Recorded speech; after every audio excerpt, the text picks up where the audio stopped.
నేత్రధారి, 3 కన్నులు కలవాడు. 2 కళ్ళతో ప్రపంచాన్ని చూస్తాం, 3వ కంటితో మనల్ని మనమే చూడాలని చెప్పేటటువంటి ఇన్నర్ మీనింగ్ దీనిలో ఉంది. సెల్ఫ్ అవేర్నెస్ వచ్చిందంటే మనలోని అజ్ఞానం కాలిపోతుందన్నమాట.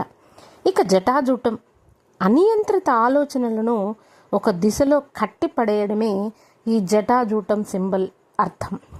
మన మెంటల్ ఎనర్జీకి నియంత్రణనిచ్చేది కూడా ఇదే. ఇక నీలకంఠుడు, విషాన్ని హృదయంలోకి దిగనివ్వకుండా గొంతులోనే నిలిపే ప్రతీక ఇది.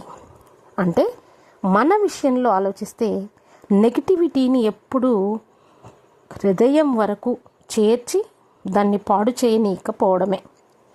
ఇక పులితోలు, మనలోని క్రూర ప్రవృత్తులపై ఆధిపత్యం సాధించడమే ఈ యొక్క పులితోలు సంకేతం.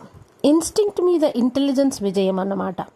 ఇవి అన్ని పురాణ చిత్రాలు మాత్రమే కాదండి, మన మనసు సాధనకు ప్రతీకలు కనపడే రూపాలు మాత్రమే కాదు, మన మనసుకు దిశానిర్దేశం చేసే మార్గదర్శకాలు.